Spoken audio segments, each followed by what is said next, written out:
Hi there. So today I'm going to go through 6 tips to make your build project run more easily, smoothly, less troubles, and everything to go as easy as it possibly can. The way that you can do give yourself the best chance for an easy build. And you might be considering a house extension or some major works to your home right now. And one of the things that's holding you back is that fear that it's all going to cost loads more and there's going to be loads of problems and worst case scenario, the house might fall down, anything could happen, and you just, you're worried about the whole process and all the problems that could occur. And these are my tips to help you to prevent as much as possible anything going wrong and getting to the end of the project and you feeling any sort of regret for any of the decisions that have been made or the way that things have been done. If that's you, this is the video for you. And who am I to tell you that? Well, I am Jane. I'm a chartered architect, and for over 10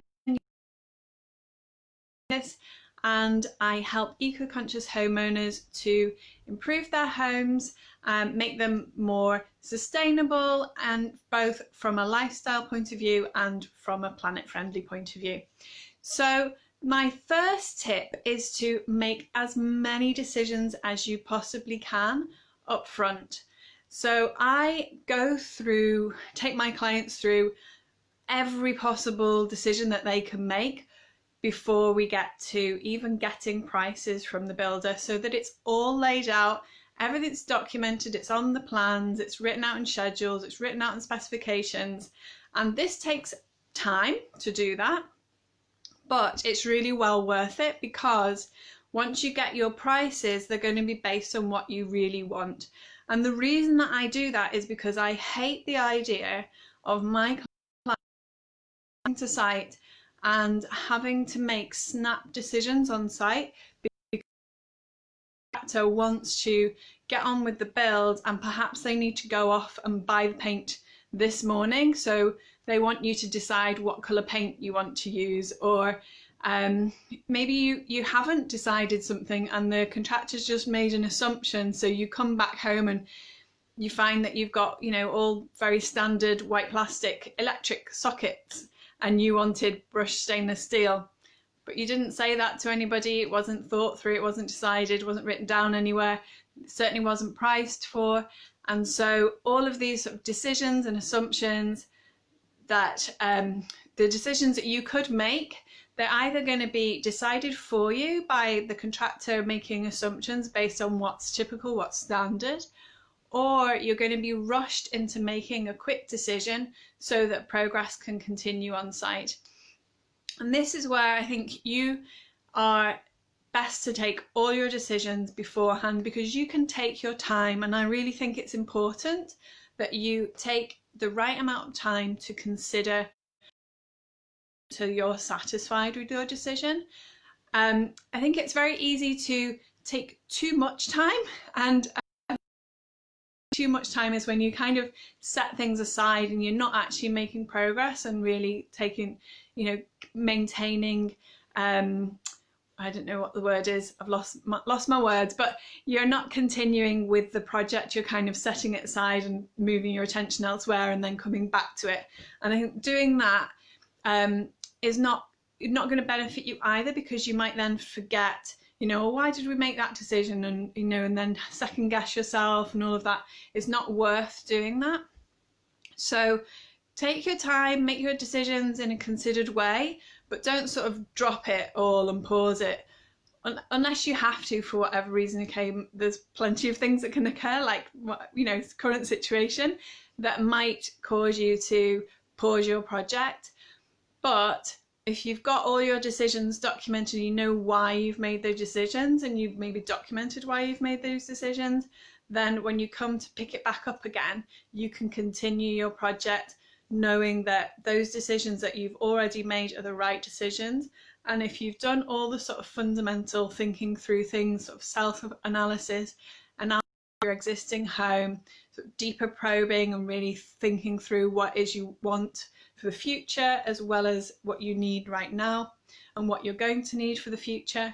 So all of these things, if you need to go through really quite a rigorous assessment, which is the only thing that you as a homeowner are the only person able to do that. Nobody else can do that for you. Everything else in the project, you can pay somebody to do. So if you've got the budget for it, you can pay everybody else to do everything else that happens in the project, but you're the only person who can make the decisions about what's right for you. So make all your decisions in advance. Take your time to consider them, as much time as you need, but maintain progress, don't stop. If you need any help, I can give you a free design your home vision checklist, which you can use to help you figure out what those important decisions that you need to make are. I'll pop the link for that in the description later or in the comments. So the third thing, you've got all your decisions written out, you've got it all there, it's all written out on drawings, on schedules, on specifications, then a fully costed tender return from contractors. So everything that you've got documented has got a price against it.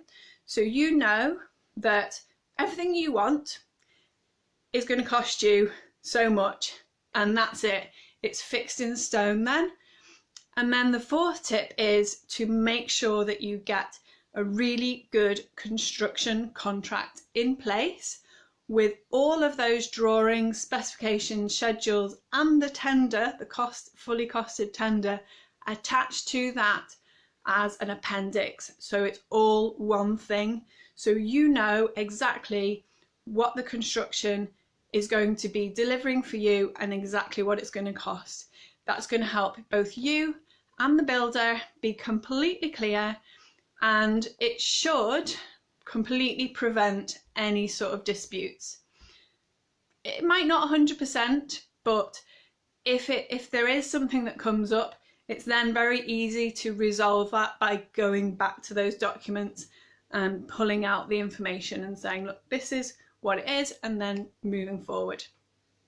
So that can really help you prevent problems once you're on site. And then the fifth tip is to make sure that you've got adequate insurance during the construction. So if you are doing some really significant extension work and structural reconfiguration of your home, there are risks that it could cause a major collapse. I don't want to terrify you, but it is possible.